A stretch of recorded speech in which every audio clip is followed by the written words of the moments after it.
She's back. She's gonna talk about her favorite books of the year. I have such trouble doing favorite books of the year lists. I find them very difficult. To be honest, what am I gonna say? I recommend all of these books. I'm gonna be like, I recommend this book. Yeah, I loved it. I recommend this book. I loved it. Oh, this book? I recommend it. Guess what? I loved it. That's all I want to say. So I'm gonna try to be succinct. I'm gonna try to be snappy. I'm gonna try to be sappy. And I'm gonna try to be sassy. I read 123 books this year. I have a lot of favorites. Let's just dive right in. I'd love to know your thoughts about any of these books, just any of your thoughts in general. I love a comment. Always comment. Even if you're just saying, I'm commenting because you said, Emma, you should comment. That will make me happy because you've listened to me. And I love to be listened to because I love to talk. Okay, first book, Magic Lessons, a prequel to Practical Magic by Alice Hoffman. I'm a practical magic stan. If I get a tattoo, it might be a practical magic one. I love practical magic. I loved this book. I loved it. I don't really like historical fiction, but the way that Alice Hoffman can make historical fiction accessible is a testament to her power as a writer. This was fabulous. I mean, this is colonial America done in a fun, fresh, sad, beautiful sort of way. Every time that I go like this, it's because I'm gonna want to say I would recommend this, but I don't want to get sick of myself and have you get sick of me saying that. So I'm just gonna go, and then you can know that I am saying I would recommend this. Window Shopping by Tessa Bailey. Ted Lasso meets a woman just out of prison who's trying to make her life better. Christmas time, window displays, just beautiful mutual respect and love. The Dream House by Carmen Maria Machado. First book I read this year. Sang a lot that it just stayed there after 122 books later as one of my favorites. A beautiful memoir that takes poetry and essay nonfiction writing and handles it in this cacophony of magical sadness, and Carmen Maria Machado talking about her abusive relationship with a girlfriend she had when she was younger in a brave, just brutal way. Know My Name by Chanel Miller. I think everyone who's read this book has had very strong feelings about it because it is a book about something so horrific. I won't get into it too much, but I really, really got a lot out of this book, and Chanel Miller is amazing, and this book is so intense and so brave. Hench by Natalie Zena Walshkotz. This is a genre-bending, sort of elevated sci-fi book about henchmen of supervillains and this idea of good and evil and who's really good and who's really evil, and it's all a gray area, and I thought it was fabulous and funny and biting and quick-witted, and my friend Hannah recommended it to me, and I recommended to you. Oh no, I said it. People We Meet on Vacation by Emily Henry.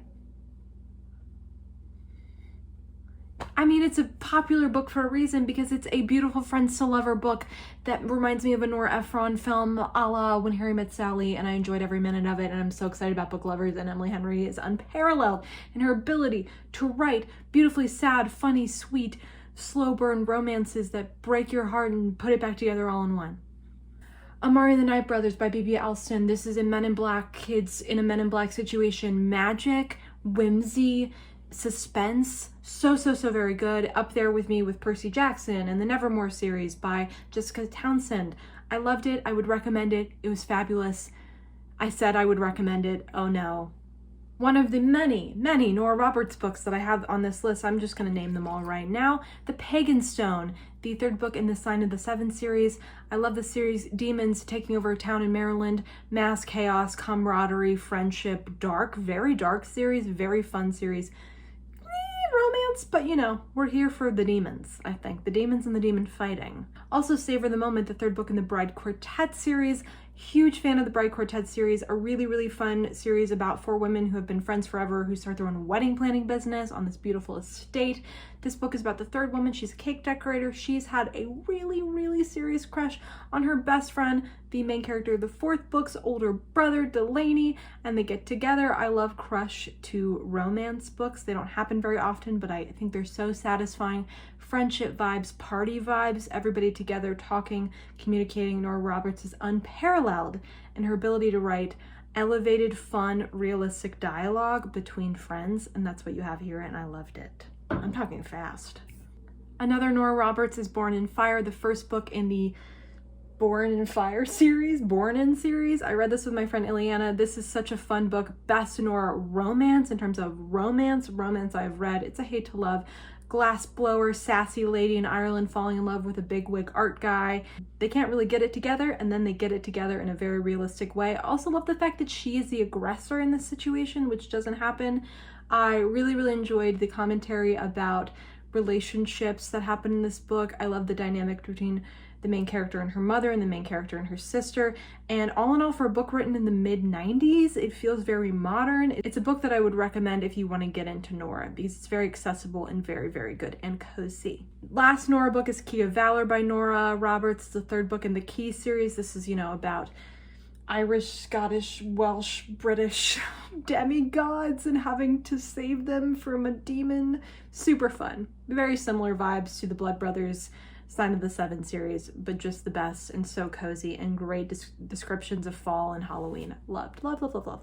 Actor Age Eve Brown by Talia Hibbert. I love the Brown Sisters series. I think actually Dani Brown, the second book, is my favorite, but I just loved this one. I love this sort of Alexis Rose from Schitt's Creek having to end up at a bed and breakfast as a chef in order to prove herself to her parents and falling in love with the grumpy proprietor.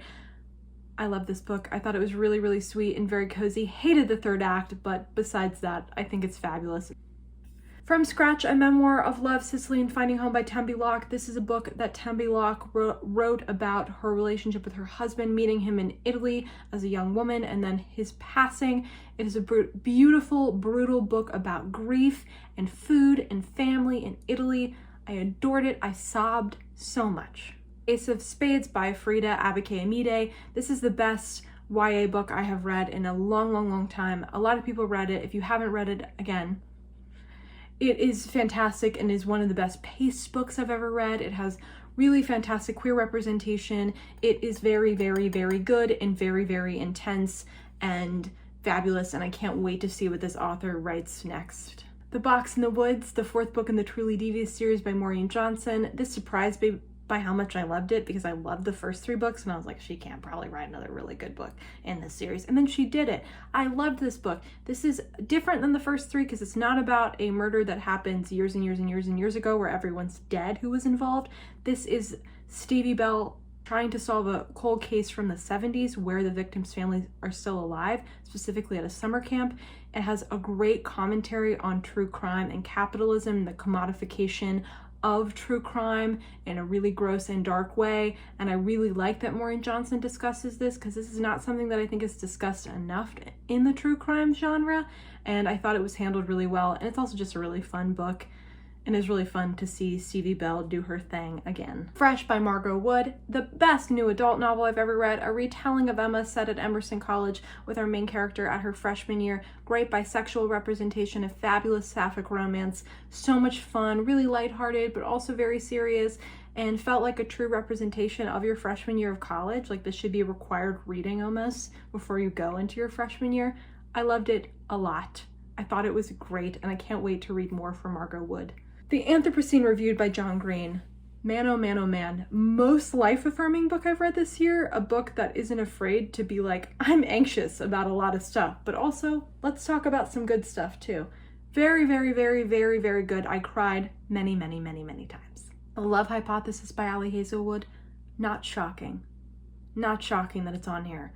Everyone loves this book, and for good reason. I won't get into the slow burn of it all, the sweetness of it all. I will say the thing that I think is sort of the secret underdog greatness of this book is the statement, the look at women in STEM, and a specific subplot that I think is handled really well, and it was great. They Can't Kill Us Until They Kill Us by Hanif Adirkib. This is a series of essays about music and about being a Black person in America and about 2016.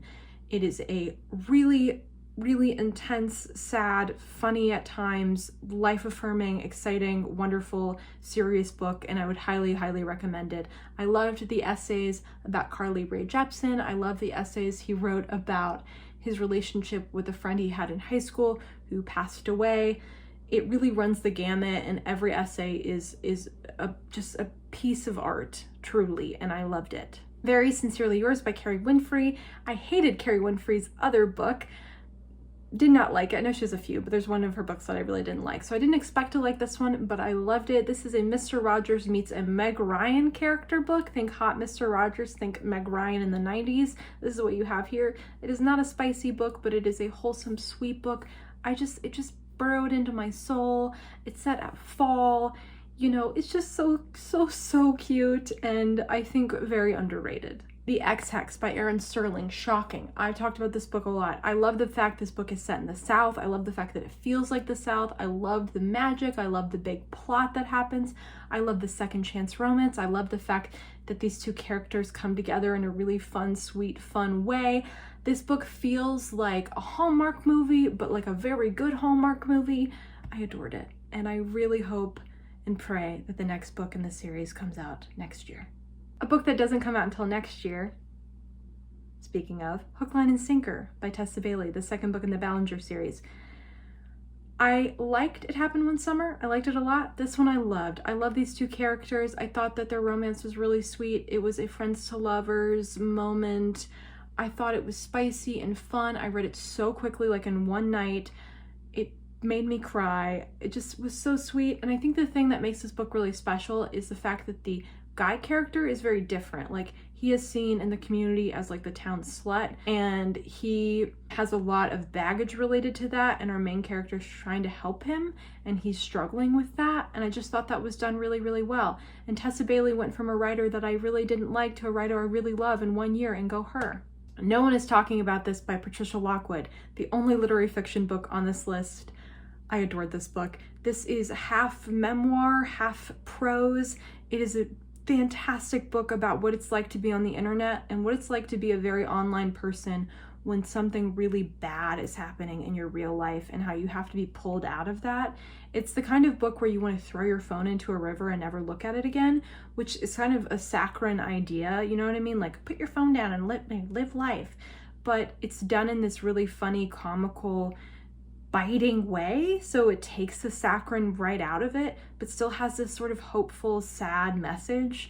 I loved it so much. It was so funny and dark and good and brutal. The Inheritance of Arcadia Divina by Zoraida Cordova. This is such a good book.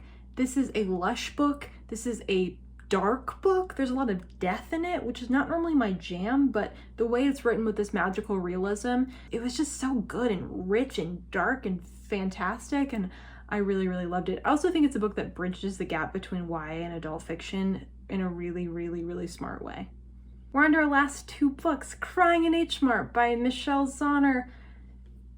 If you haven't read this book, read this book. It is a memoir about Michelle Zauner's relationship with her mother, I think mainly, and then her mother's passing. It is a book about grief, and it's a book about complicated parental relationships, and it's a book about food and culture, and I really, really, really liked it. And then finally, the last memoir and the last book on this list, Wine Girl, The Obstacles, Humiliations, and Triumphs of America's Youngest Sommelier by Victoria James. This is a book that I've been thinking about the last couple months since I've read it. It is very, very intense. A lot of it is reading about Victoria James's trauma from childhood to adulthood, and it's really tough to read sometimes, but it is so very good, and I would really recommend it if you love wine. If you don't love wine and you just are interested in a really good memoir, I think this book has it. It has it all. Now for some honorable mentions. Love is for Losers. I read this book for a video that I did with Emma back in like February. Really, really enjoyed this kind of old school YA book. Thought it was great. At the Witch You Wed by April Asher. This book comes out next year. Loved it. If you like the Ex-Hex, you're definitely gonna like this book. Gonna probably hopefully talk about it on Instagram and Twitter when it comes out, but I really, really enjoyed it, so I wanted to have it as an honorable mention. Spoiler Alert by Olivia Dade. Another great rom-com I read this year. Wanted to again mention it as an honorable mention because I really, really liked it and thought it was really fun. Also, The Honey Don't List by Christina Lauren. I read this book fairly recently and really, really enjoyed it. Sort of like a Chip and Joanna Gaines if they hated each other and their two assistants were falling in love. Really, really entertaining. Surprised me by how much I liked it. Wanted to mention it briefly because I did really, really like it. And the final honorable mention is 7 Days in June by Tia Williams. felt like an elevated romance in some way. I think a really great starter to get into romance. Very realistic book, very, very, very good. So there you go. Those are my favorite books that I read this year. I hope y'all had a fabulous reading year. I hope I didn't talk too fast. Have a happy new year.